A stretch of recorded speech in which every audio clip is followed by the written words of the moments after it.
Daveeezy, we back with another video. I'm down here in the right corner. How y'all doing? Welcome back to another Crockett video. Y'all been loving Miss Crockett.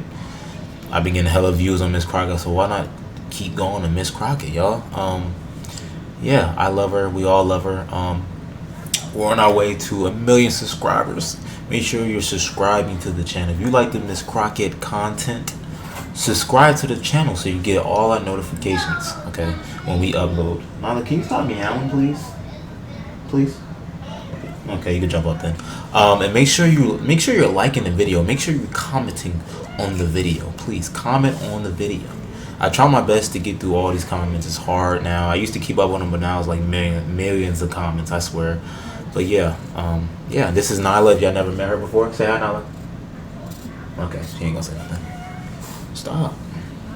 I'll look into the video. Let's go. I'm talking too much. Thursday.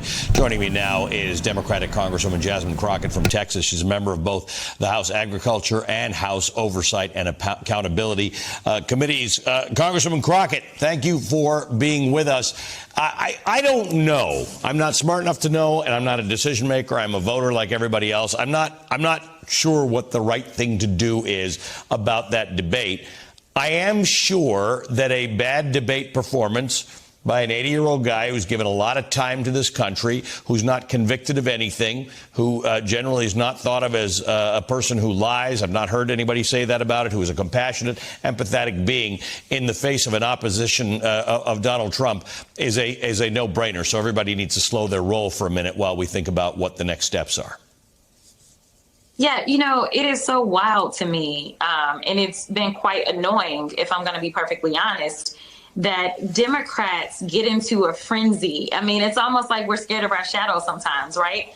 And I think it's because we understand the stakes, and everybody's saying we've got to have the best of the best. And let me tell you something, there is no better heart, there is no better man. And honestly, when it comes down to being an orator, that's never been who Joe Biden has been.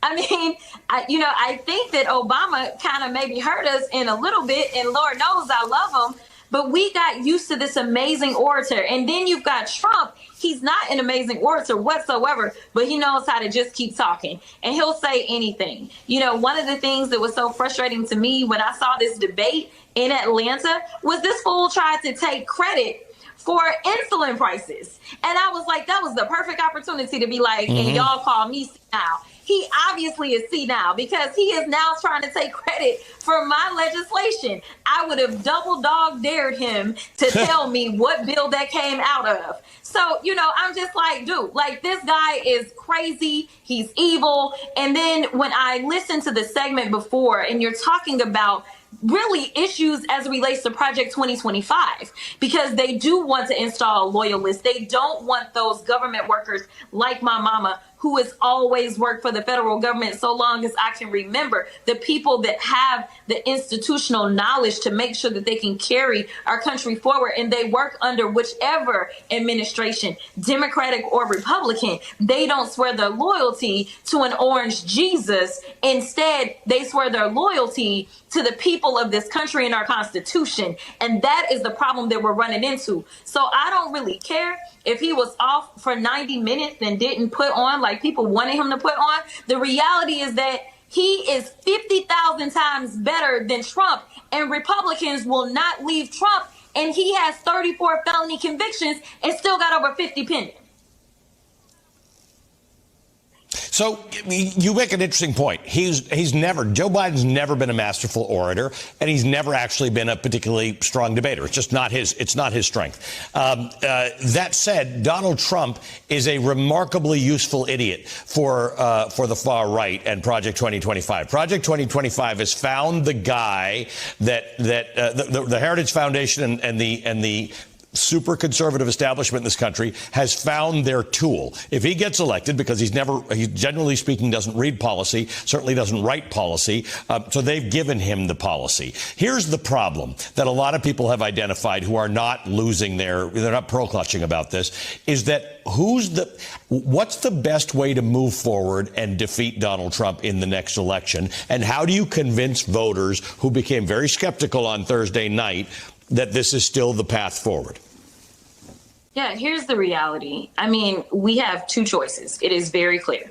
You can either go with Donald Trump, who gave us a Supreme Court that is continuing to do harm, who absolutely plans to put additional Supreme Court justices on the bench, as well as install other idiotic judges such as Eileen Cannon, such as Cass Merrick down in Texas, who handled the mifepristone case. Like, if that's the America that you want, then absolutely go vote for Donald Trump. But if you want an America in which repro is a reality, if you want an America where you can love whoever you want to love, that is going to be Joe Biden's America. And let's talk about the fact that this fool wanted to tell us about black jobs, right? Like, let's be clear. Donald Trump does not understand black culture. What he's doing is playing in our faces, and he's got people that he wants to sit up there and throw out as little tokens and be like, hey, look at my black friend. That's essentially what he does. But at the end of the day, I need people to choose themselves.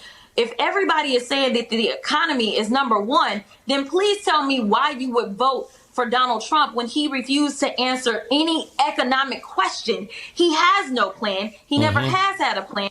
And the only plan that he plans to follow is the manifesto that's been laid out in Project 2025 that believes that DEI is the end of us. So that means that people like me, people of color, women, that's a problem for them. They want to excommunicate us. Like, they are trying to give the keys over to the white supremacists, as we also saw the Supreme Court do earlier this week as it relates to the insurrectionists. Like, I need people to wake up. I know that they say that they don't want us to be woke, and this is exactly why. Because they want us to be asleep while they continue to take our rights, while they continue to reform our courts, while they continue to say that we don't want you to have access to the ballot box. This is about all of us. So if people want to be honest with themselves, what they need to do is look at which team delivers for you. If you are happy about the dollars that are flowing into your community because of the infrastructure, because of the CHIPS and Science bill, because of the reduction in the cost of insulin that was due to the Democrats, House Democrats, Senate Democrats, and this Democratic administration. It is time to choose yourself and figure out which team is riding with you. If you want more of the chaos that we have seen out of this house, that's all you're going to get times 3 if you decide to go with Donald Trump, because he's loud and wrong. Democratic Representative Jasmine Crockett bringing it this morning. Thank you for being with us as always. We always appreciate the time that you take for us. Another hour of Velshi starts right now. She is so beautiful. All right, I'm down to the right again. Besides her being beautiful, she's also just very fucking smart, man. I like what she said though. Vote for who you think suits you. Whatever you want in life, you vote for them. Okay, hey, do what you gotta do. But she said, look, if you vote for Trump, you're gonna have a chaotic life times 3. If you vote for Biden, you know what I'm saying, you get the other side, you know what I'm saying. So I love that about her. I don't just listen to one. I'm not gonna just listen to her and do whatever she say. But I like to do my own research and hear my own videos. And so far, man, Biden has my vote, man. I not finna go into Biden, no, Trump is this, Trump is that. That has nothing to do with me. I just know who I'm gonna vote for. Y'all can argue that in the comments. You know what I'm saying? Usually it's just we love Jasmine Crockett in the comments, which is amazing. You have one or two like, oh, she don't know what she's talking about, which is okay. That's their opinion. But you vote for who you want to vote for. What you think is right, what you think is not right is up to y'all. Like I said, love Jasmine Crockett. My last 25 videos like Jasmine Crockett everywhere. I don't care what people think. Y'all love it. I love it. Yeah, make sure you subscribe, hit that notification bell so you get notified when I upload, and like this video and comment on the video. You know what I'm saying? Yes, it's a news video, but I'm controlling these videos. Me right here. You know what I'm saying? But I love you guys so much. I got more videos to do, man. I love y'all. Peace and love, baby. And we out.